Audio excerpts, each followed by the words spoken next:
Voilà, bonsoir. Bonsoir à toutes et à tous. Bienvenue sur Syllaba Média. Et ce soir, le desk sport de Syllaba Sport a le plaisir d'accueillir dans ses locaux, 6 au quartier Salier Station, quelqu'un qu'on ne présentera plus dans le département, dans la région, voire même dans le Sénégal. Quelqu'un qui a fait ses beaux jours au Stade de Mbour, qui a séjourné au niveau du quartier où se trouve l'école 3, je veux nommer M. Mafal Wade. M. Mafal, bonsoir. Bonsoir Salif. Et voilà donc, bienvenue dans l'émission Syllaba Sport. Aujourd'hui, vous êtes l'invité de Syllaba Sport. Et d'abord, quel est le sentiment qui vous anime? Nous avons les mêmes sentiments. Dans un premier temps, donnez-moi le temps de vous remercier et de vous encourager par rapport à l'initiative, par rapport à l'invitation également. Et vraiment, j'ai un sentiment de satisfaction par rapport à cette invitation en tant qu'acteur du sport. Alors merci. Et donc, nous allons passer un peu à la présentation de l'homme ici présent dans les locaux de Syllaba Média. Il s'agit de M. Mafal Wade. D'abord, il est président de Olympique de Mbour, membre du district de football de Mbour. Il est membre aussi de la Ligue de football de Thiès. Le directeur général de OCEA. OCEA, on va en revenir, basé à Mbour. Et deuxième vice-président de la CONEF et membre de la direction technique départementale et régionale de la Ligue de football de Thiès et aussi de l'AEFS, c'est l'amicale des entraîneurs et éducateurs du football au Sénégal, entraîneur de deuxième degré et responsable de la sélection régionale de Thiès avec les U20, Thiès 2. Il est aussi membre de l'ASC Khandalou, de la zone 3 avec l'ODCAV de Mbour, chargé de la formation des jeunes depuis 1983. Il est aussi coordinateur de Aspire Football Dreams dans le département de Mbour depuis 2007. Et depuis 2016 aussi, correspondant de la Génération Foot dans le département de Mbour. Président aussi de l'amicale des parents d'élèves de l'école élémentaire Oumar Gueye de Mbour, ex-école 3. Si je ne me trompe pas, il y a d'autres choses à ajouter au CV. Parfait, parfait. Je pense que tu as tout libellé, c'est ça. Et voilà donc, voilà, je le disais, que vous êtes avec l'émission Syllaba Sport, ici, dans les locaux de Syllaba Média. D'abord, M. Mafal, le football sénégalais. Donc, quand on dit le sport en général, mais en particulier le football. D'abord, le sport en général et en particulier le football, quelle perception vous avez? Bon, j'ai la même perception que les acteurs qui sont là pour développer le football.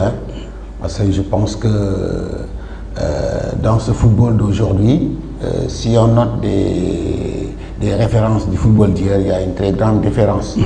Peut-être il y a une évolution nette par rapport aux organisations et les nouvelles méthodes de jeu, etc.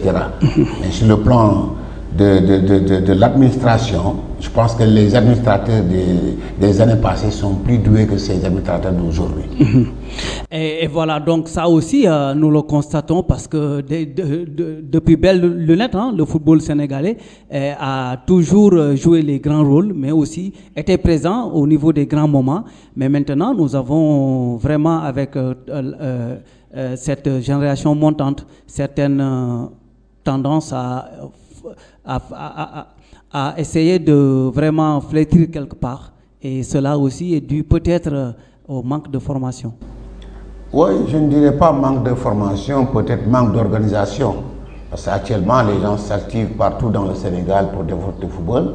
Et vous voyez, tout récemment, on a créé la naissance de la CONEF, la Coordination nationale des écoles de football du Sénégal, qui regroupe toutes les écoles de football du Sénégal. Et dans cette structure est constituée d'entraîneurs de premier degré, de licence A, de licence B, etc. Donc il y a de très bons formateurs qui sont là-bas. Donc il y a des formateurs à la base, mais le problème est qu'il faut qu'il y ait une réorganisation du football au niveau national, commençant par la fédération qui doit veiller sur tout ça, parce que quand tu vas dans les localités, il y a certaines écoles de football, sur le plan organisationnel, ils ont des problèmes. Non seulement il y a un problème de moyens, mais une structure doit être organisée, doit être vraiment prêt à être, comment dirais-je, à être investi sur quelque chose pour pouvoir développer le football à partir de la base. Mais ce n'est pas un problème du tout, mais c'est un problème d'organisation. Un problème d'organisation, comme vous le dites, mais nous avons constaté que déjà avec les écoles de football, parce que vous parlez de football à la base, et nous avons vu que ces écoles de football sont mises à la rade, en rade par la Fédération sénégalaise de football, parce que la reconnaissance juridique n'est pas valable pour ces écoles de football, cause pour laquelle, si vous formez même des joueurs, je pense que vous-même vous êtes victime de cela, les Karamboy et autres, les Sadio Mané ont tous passé par des centres de formation locales ici, mais ces écoles de football n'ont pas pu bénéficier de ces retombées. Et donc, est-ce que il n'y a pas question de regarder cette reconnaissance juridique au niveau des écoles de football?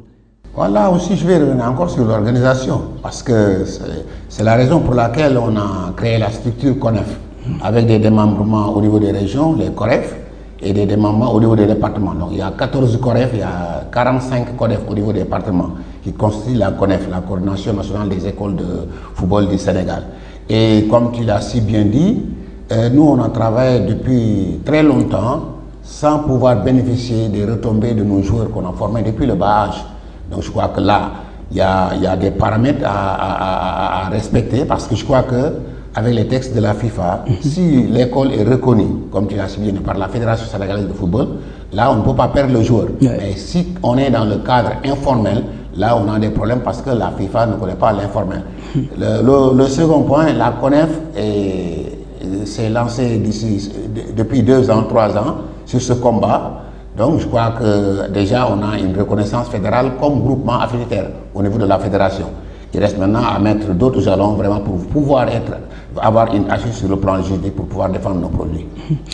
Selon vous, que doivent être les priorités? Non, les priorités aujourd'hui, c'est d'abord être reconnu par la Fédération sénégalaise de football. Parce que quand on est membre groupement affiliataire au niveau de la fédération, là, au sein de la CONEF, on peut en faire sortir un syndicat qui va défendre les intérêts moraux et matériels des éducateurs et des pensionnaires. Les pratiquants. Les pratiquants, effectivement. Parce qu'actuellement, il y a beaucoup de problèmes entre les structures professionnelles et les structures de base amateurs. Et voilà, donc les attentes donc, au niveau sportif et au niveau de la population restent vraiment à se résolver. Effectivement. Voilà. Et voilà, donc nous allons essayer de voir les principaux problèmes du football sénégalais. Bon, il y a énormément de problèmes. Parce que vous voyez tout récemment, avec la maladie, la coronavirus, on a eu une cessation d'activité au niveau de la fédération. Et tout récemment, vous avez entendu beaucoup de présidents qui ont réagi par rapport à la décision du comité exécutif de la Fédération sénégalaise de football. Donc c'est bien, ils ont bien travaillé durant ces 2 années, mais il y a eu des couacs. Et ces couacs-là, je pense que c'était depuis Matizalem, il y a beaucoup de problèmes qu'on doit régler. Et voilà, donc c'est vrai, tout à l'heure vous venez de le dire sur les décisions importantes même de la Fédération sénégalaise de football, monsieur Maître Augustin Senghor, qui est à la tête de cette fédération. Donc pour ces décisions, selon vous, quelle est votre position? Ma position est comme les autres. Celle des autres, hein. Les Mabi, les... C'est une bonne décision d'ailleurs, mais il peut y avoir de petits problèmes, parce que nul n'est parfait comme on le dit. Donc, quand il prenait les décisions, c'était dans le but de bien faire.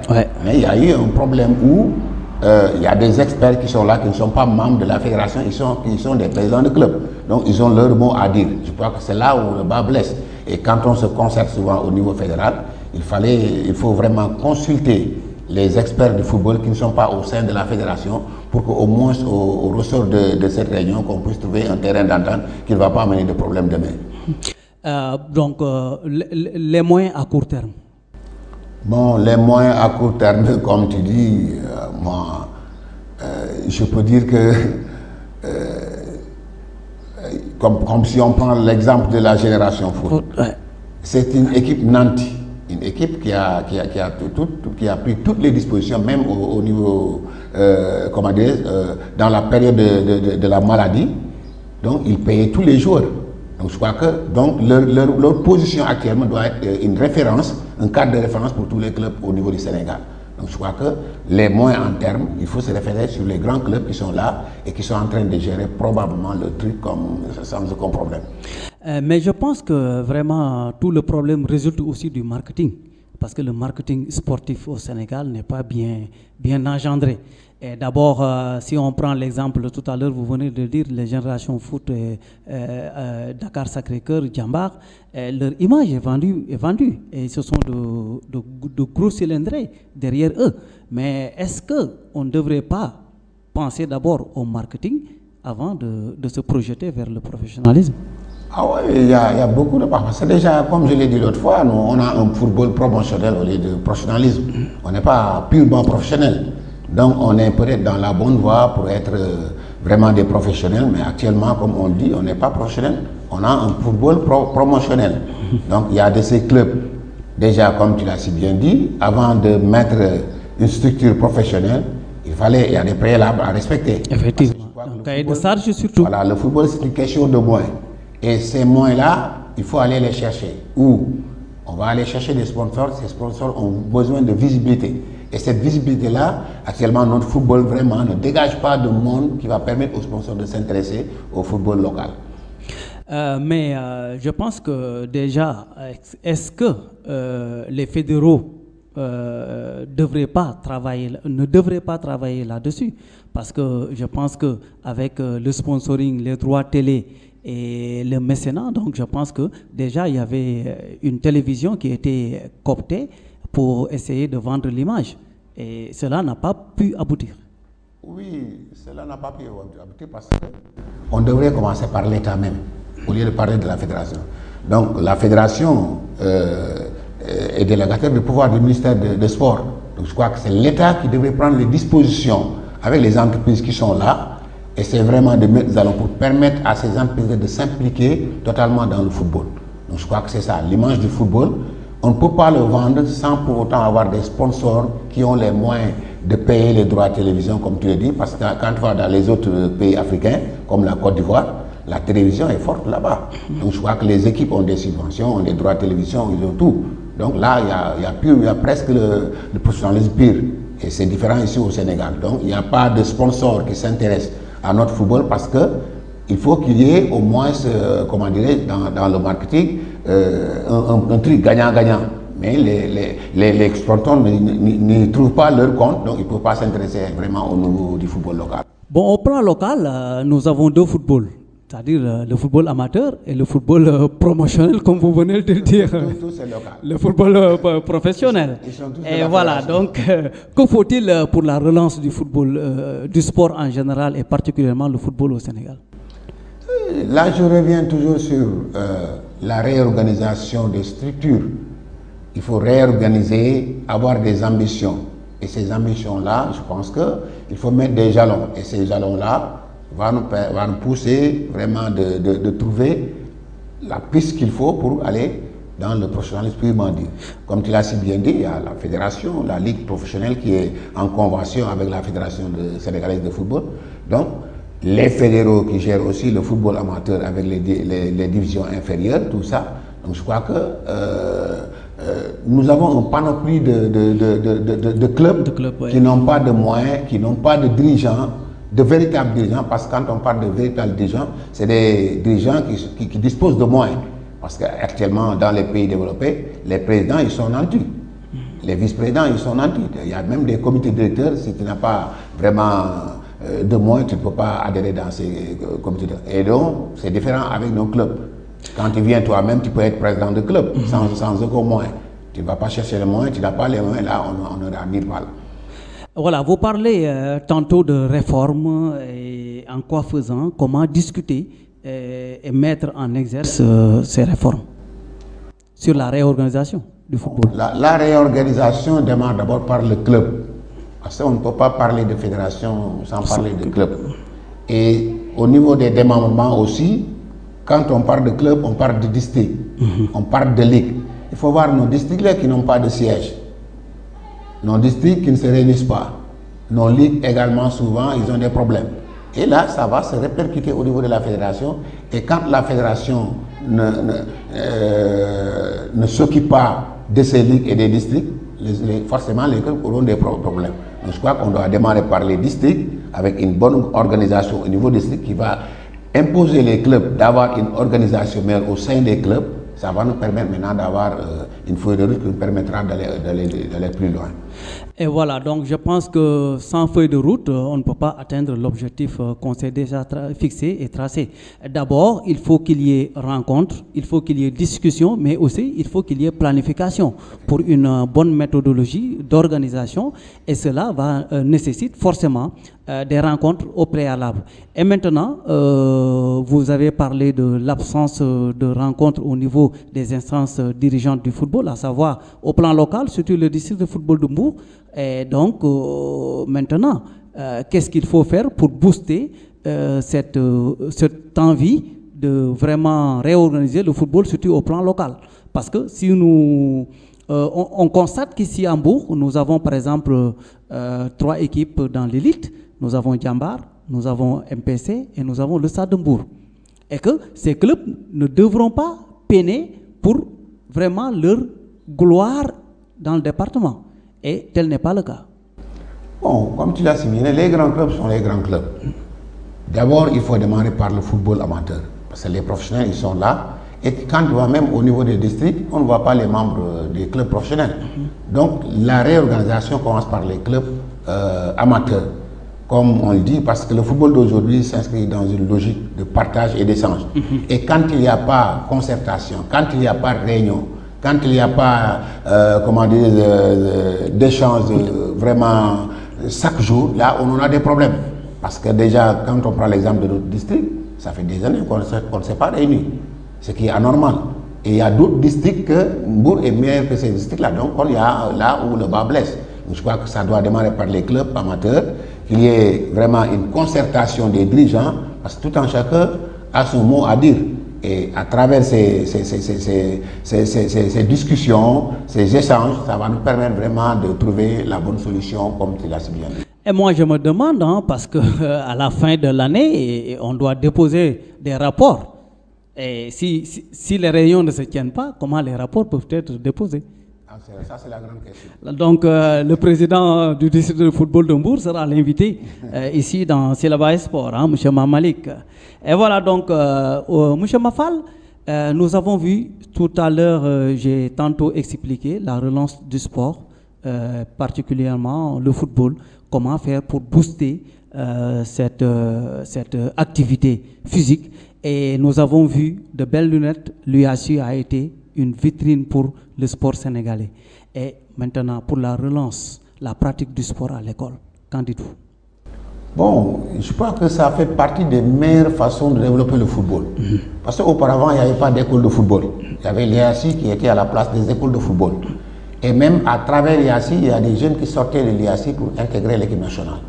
Donc aujourd'hui, je pense que ça doit être le maître mot au niveau du ministère de l'Éducation. Parce que quand tu vas dans les établissements scolaires, moi je suis président d'APE, de l'école Omar Gueye. Et j'ai dirigé une équipe de IASU là-bas, l'école 3, plus de 30 ans. Et là, il y a beaucoup de joueurs dont tu parlais tout à l'heure, ils ont sorti de cette école-là. Mais aujourd'hui, je pense que on ne peut pas avoir une école meilleure que le Navetan et l'IASU.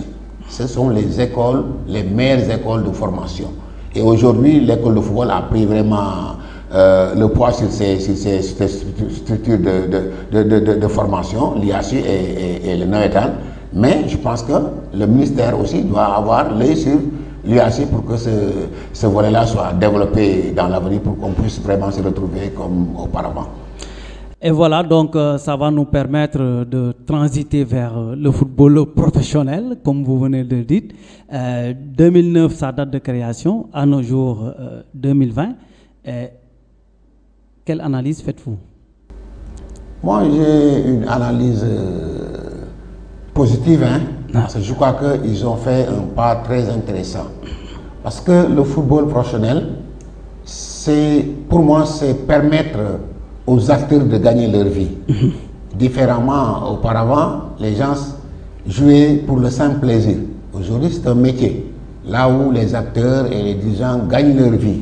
Donc je crois qu'il y a un pas de plus. Mais le grand problème est que de 2009 jusqu'à nos jours, on devait au moins voir un changement, comme on l'a si bien tout à l'heure, sur le plan de la visibilité du football professionnel. Et surtout au niveau mondial comme au niveau africain. Mais on ne voit pas vraiment. Vous voyez que nos clubs-là, on ne les reconnaît même pas au niveau africain. Il y a peu de clubs qui font leur part comme en Afrique, comme les Générations Foot, comment dirais-je, les Pikine qui étaient partis tout récemment, les MPC, mais les autres clubs, on ne les connaît pas en Afrique. Donc, je crois que le grand problème, c'est de promouvoir le football professionnel au niveau africain pour qu'au moins les entreprises étrangères puissent s'intéresser à notre football professionnel. Et voilà, donc vous parlez de la promotion du football sénégalais à l'étranger et cela ne peut pas se parfaire du moins, sans autant avoir de la qualité. Et la qualité, c'est d'abord les infrastructures et ça, c'est la lassonante problème au Sénégal, le problème des infrastructures. Ah oui, je pense que ça c'est visible. Tu vois, à Hambourg, ici, il n'y a pas de terrain. Ouais. Il n'y a pas de terrain. Tout récemment, je pense avant-hier, Maniang Soumaré a été... avec la pose de la pelouse voilà, par le ministère et la Fédé. Mais à Hambourg, il n'y a rien. À part Djambar, il n'y a pas de terrain ici. Donc on ne peut pas parler de football, promotion du football, soit développer le football, sans avoir des infrastructures de qualité. Après ces infrastructures, il nous faut une formation. Et cette formation, vous voyez, les clubs ne disposent pas d'écoles de football. Donc je crois que ces clubs-là, s'ils disposaient d'écoles de football et un centre de perfectionnement avec des terrains de football de normes internationales, là je pense qu'on peut parler de développement du football. Mais actuellement, ça sera trop dur de parler de développement du football sans avoir des infrastructures qui peuvent nous permettre vraiment de développer ce football-là. Vous parlez de ce problème de formation et ça revient toujours, la formation. Nous avons vu, le Stade Caroline Faye avait abrité les championnats juniors et juniors d'Afrique en U20. Donc, je pense que ça faisait vraiment l'affaire au Sénégal parce que c'était Mbour et Dakar qui étaient abrités pour honorer le Sénégal. Mais malheureusement, actuellement, ce stade flambant neuf qui a été inauguré en 2013 et actuellement c'est en lambeaux. Ah oui, mais ça c'est un problème d'autorité. Moi je dis d'autorité. Parce qu'auparavant, comme tu disais, on ne peut pas parler de football au niveau national sans parler de Mbour. Et surtout au niveau des sélections jeunes, au niveau des sélections A, etc. Mais actuellement, est-ce que tu oses amener l'équipe nationale le faire jouer au Stade Caroline? On ne le fera pas. Donc je crois que ça, c'est du ressort de nos autorités. Donc je crois que, comme souvent ils tiennent des CRD, comme vous le dites, vous les politiciens, je ne sais pas CRD, c'est pas là, mais ils n'ont jamais parlé de football. Ils n'ont jamais parlé de terrain, ils n'ont jamais parlé de... Moi, auparavant, on m'avait interpellé par rapport à la clôture et comment dirais-je, et l'aire de jeu. Moi, j'ai dit qu'avoir une aire de jeu stable, bien stabilisée, est mieux d'avoir la clôture. Ouais. Donc, s'il y a un truc stable, là où les acteurs courent, là, c'est mieux. Mais actuellement, je pense que c'est un problème d'autorité parce que les autorités ne s'intéressent pas vraiment au développement de nos infrastructures. Parce qu'il y a beaucoup de problèmes. Le stade Caroline, ça ne va pas. Le stade municipal, également, même chose. Pourtant, il y a beaucoup de partenaires qui étaient venus pour investir, mais toujours il y a des problèmes. Et voilà, donc les infrastructures, un atout décisif pour l'organisation des grandes compétitions futuristes. Et nous avons vu au Sénégal déjà depuis la CAN 92, on ne parvient pas à organiser une grande compétition, surtout au niveau africain. Et à chaque fois, c'est le problème d'infrastructure qui se pose, d'organisation, de finances aussi. Qu'est-ce qu'il faut pour remédier à cela?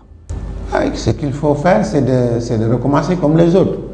Je pense que l'Afrique du Sud avait les mêmes problèmes avant qu'ils prennent l'organisation de la CAN.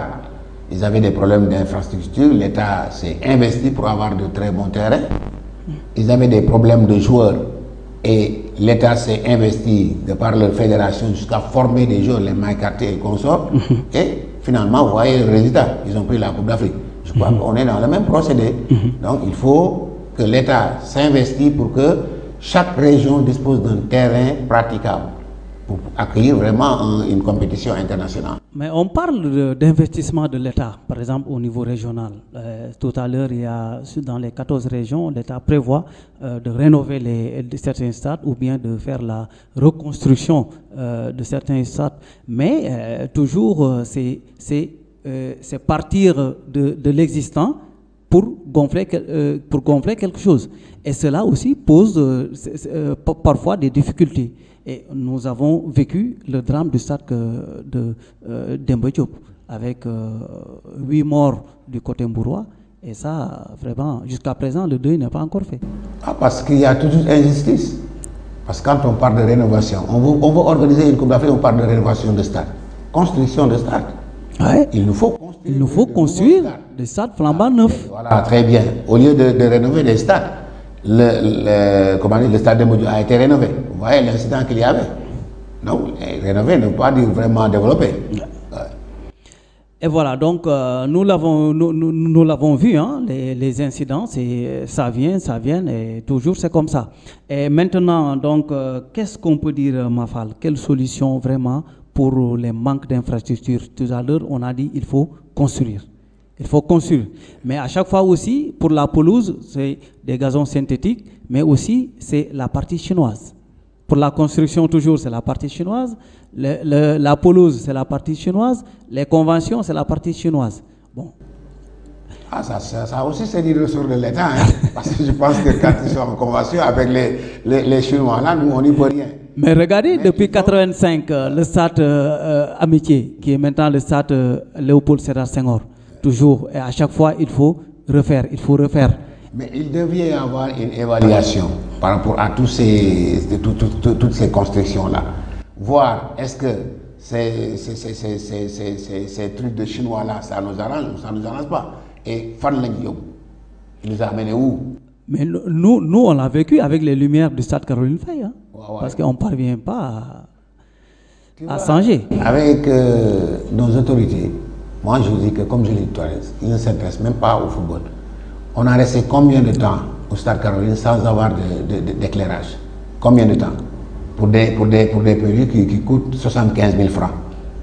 Je pense que c'est Fanoussile qui avait acheté quelques ampoules. Ça, c'est anormal. Et comment des autorités qui ne peuvent pas acheter des ampoules de 75 000 francs et veulent avoir des stades de niveau national?